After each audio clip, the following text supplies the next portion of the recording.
Bonjour, bonjour et bienvenue sur ce nouvel épisode. Je sors d'une nuit pas très... voilà, je dormais bien jusqu'à présent, mais cette nuit, ça n'a pas été trop le cas. Dormi profondément pendant 3-4 heures et puis après, plus rien. Ce sont des choses qui arrivent, il y a des nuits avec et des nuits sans. Voilà, pourtant je fais le nécessaire pour bien dormir, pour bien m'ensuquer, mais c'était un petit peu plus difficile cette nuit, voilà.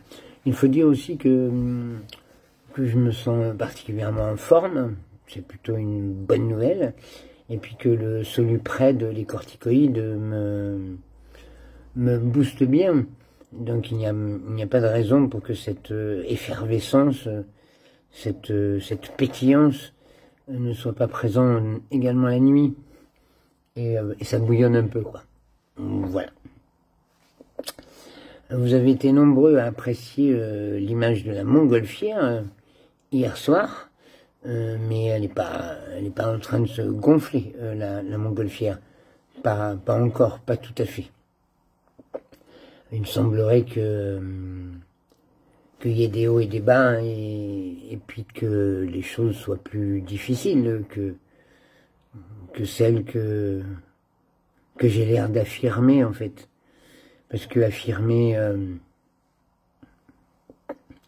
avoir une ténacité, avoir une volonté, une foi, tout ça, c'est une belle chose, mais encore faut-il mettre en pratique au quotidien toute cette force-là. C'est-à-dire se discipliner sur la méditation, se discipliner sur la visualisation positive, se discipliner sur les rendez-vous de thérapie naturelle, se discipliner sur les produits à avaler, les produits à prendre. J'ai d'ailleurs fait du tri, il y a des choses que j'ai envoyé balader parce que je le sens plus, parce que mon corps en a visiblement un petit peu marre. Et je sens aujourd'hui ce que mon corps n'aime pas, je sens ce que mon corps n'aime plus. Donc il y a des changements de goût, y compris au niveau des plantes et au niveau des médecines naturelles que je consomme. Je consomme toujours la phytothérapie, les plantes chinoises, avec un nouveau breuvage, je vous l'ai dit, face à cette nouvelle situation. Nouveau breuvage que je prends et le matin et le soir, avant de manger un petit quelque chose. Je consomme toujours le bleu de méthylène, selon les conseils du docteur Schwartz, mais je ne suis plus totalement son protocole, puisqu'avec le bleu de méthylène, il conseille de prendre du Carcina cambodia et du lipoate de sodium, et ça je les ai arrêtés. Je pourrais les reprendre, hein, mais je les ai arrêtés parce que je me retrouve avec beaucoup de pilules, beaucoup de choses à avaler dans la journée. Je crois que j'ai comptabilisé, j'étais à 34 gélules par jour avec tous les produits. Et à un moment donné, quand l'estomac se fait un petit peu petit, qu'il faut garder de la place pour manger, toutes ces gélules coupaient la faim en fait. Donc il faut prendre des décisions. Je continue les produits Beljanski, principalement le Ginkgo, où je prends quand même 8 capsules par jour, et j'essaie de m'y discipliner, et je garde 4 capsules de Pao en plus aussi.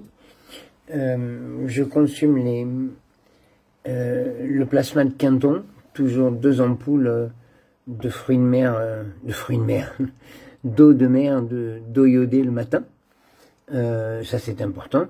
Et puis donc, sont intervenus en plus, il faut dire que j'ai des traitements en plus, sont intervenus en plus la morphine, régulièrement, sous forme de 2 cafés, un le matin et un le soir, et puis donc les corticoïdes, les Solupred, sous forme de 2 cachets le matin, qui sont des produits qui se sont rajoutés sur la liste que j'avais avant. Voilà.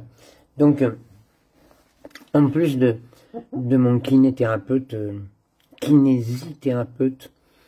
de l'éthiothérapie, de la bioénergie, et voilà, ça, je continue ça en permanence. Voilà. Est-ce que ça va porter ses fruits sur la longueur? Est-ce que ça va inverser quelque chose? Je ne sais pas, je le souhaite. Je le souhaite. Mais tout ça pour vous dire que si je ne me discipline pas, si ma ténacité, ma volonté ne passe pas quotidiennement par une connexion de méditation ou un exercice de visualisation positive, si je ne reste pas connecté au quotidien à la bataille, tout ça ne sert pas à grand chose. Il faut une concentration et une connexion permanente pour cela. Voilà, c'est ce que je voulais vous signaler. Les questions que je soulève et les questions que je me pose, et par là même que je pose sur ces vidéos, sont visiblement des questions existentielles qui vous font pas mal réfléchir et sur lesquelles vous réagissez beaucoup. Et je n'ai parfois pas les réponses, puisque je vous l'ai dit, tous les jours je découvre quelque chose de différent, et tous les jours j'ai une réflexion différente qui intervient. Ce qui est sûr, c'est qu'il y a des changements d'habitude que je suis obligé d'opérer. Je vous donne un exemple. Pour des raisons professionnelles, il y a une proposition de déjeuner qui a été faite avec un producteur d'artistes et une artiste dont je m'occupe. Et il s'avère qu'il y a un producteur qui s'est déplacé pour découvrir ce spectacle. Comme je mets en scène ce spectacle, je suis concerné par ce spectacle, évidemment. Et ce producteur, que je ne connais pas, pour faire connaissance et pour discuter, propose un déjeuner. Voilà. C'est protocolaire, et c'est comme ça que les choses se sont toujours faites. Et pendant 50 ans dans mon métier, j'ai toujours procédé, je vais dire 45 ans dans mon métier, pas 50 ans. 50 ans, j'avais 12 ans. J'ai commencé vraiment à être professionnel du spectacle à l'âge de 15 ans. Mais disons 45 ans dans ce métier, je sais que les déjeuners font partie des choses importantes. Mais je ne peux pas déjeuner. Je serais très mal à l'aise, par exemple. Parce que je ne peux pas manger normalement. Je ne peux pas manger le montant d'une assiette normale. Et puis il y a plein d'aliments, surtout au restaurant, où ça ne passe pas. Et où quand ça ne passe pas, immédiatement, c'est l'envie de vomir qui arrive. Donc c'est difficile d'être à table en pleine discussion professionnelle avec quelqu'un, et en fonction, même si je fais attention à ce que je mange, mais en fonction de ce qu'il y a dans l'assiette, de dire excusez-moi, puis de filer vomir aux toilettes, c'est pas une situation particulièrement agréable. Donc, ce genre de rendez-vous, il n'y a pas 36 solutions, ça s'est transformé en soit un café à 11 h du matin, tranquillement, soit un apéro vers 17-18 h, le temps de boire un verre, mais certainement pas de déjeuner. Pourquoi? Parce que je serais beaucoup plus à l'aise au niveau de la discussion. Voilà. Excusez-moi, j'ai un verre d'eau cette fois-ci. Je sais que on m'a fait de jolies remarques sur les couleurs de ma gourde, mais je suis au verre d'eau ce matin. Voilà. Donc il y a des changements d'habitude et de comportement que je suis obligé d'opérer au quotidien, que je suis obligé de changer.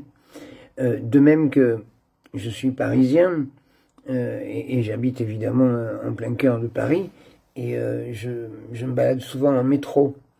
Quand je dis je me balade souvent en métro, c'est parce que j'ai la chance, et j'ai fait la demande à la mairie de Paris, en tant que grand malade, d'avoir les transports gratuits. J'ai une carte d'invalidité qui me permet d'avoir les transports gratuits. Et vu comment les transports ont augmenté sur Paris, et l'arnaque que c'est devenu pour les Parisiens, je dis bien pour les Parisiens uniquement, je suis content, je suis très content d'avoir un pass gratuit pour mon vieil âge et ma maladie.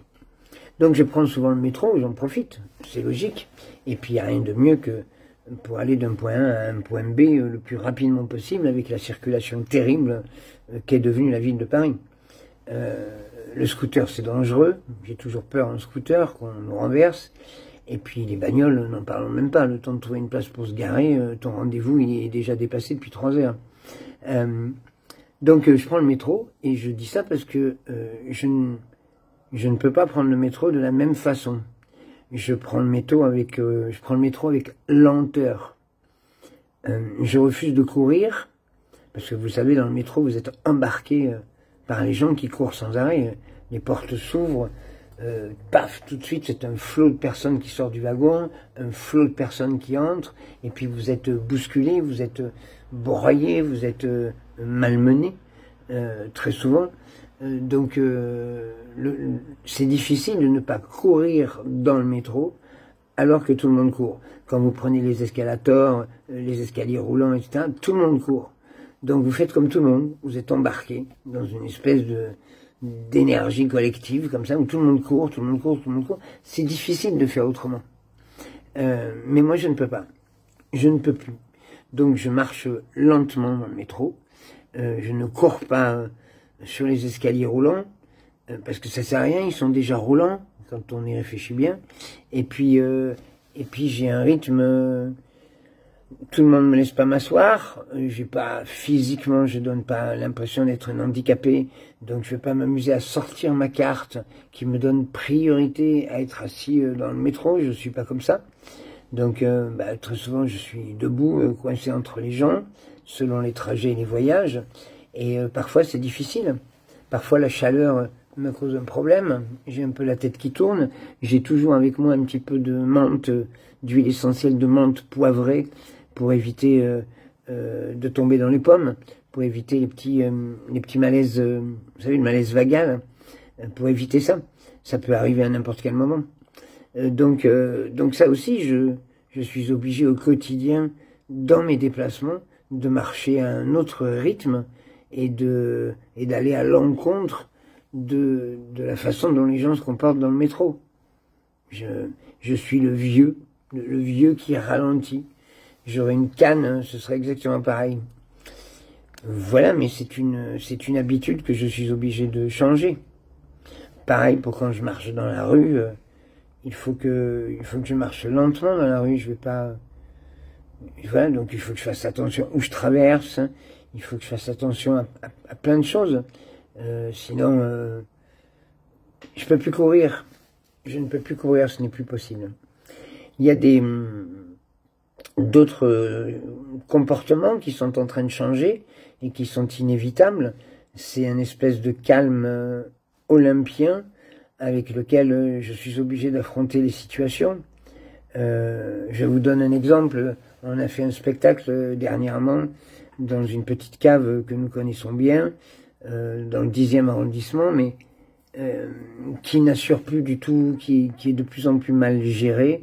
Et quand nous sommes arrivés pour faire notre spectacle à 19h30, alors que le spectacle était à 20h, mais on connaît le spectacle, on n'avait pas à préparer quoi que ce soit, bien c'est vrai que la régie ne marchait pas, il n'y avait plus les projecteurs, il n'y avait pas de possibilité de faire d'effets de lumière sur scène, et surtout de faire ce qu'on appelle des noirs, c'est-à-dire de couper la lumière, de baisser la lumière pour qu'on soit dans le noir. On appelle ça faire un noir, un cut lumière.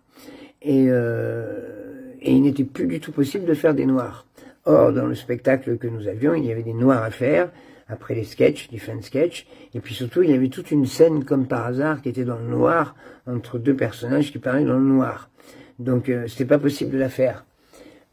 Il a bien fallu, à la dernière minute, plutôt que de m'énerver contre le fait que la compagnie d'avant, le spectacle d'avant avait touché les projecteurs, avait déprogrammé la console de lumière et que nous n'avions pas le temps de remettre tout en place, il a fallu rester calme, il a fallu ne pas s'en prendre à la compagnie d'avant, tant pis, c'était trop tard, notre spectacle allait commencer, il a fallu trouver une solution.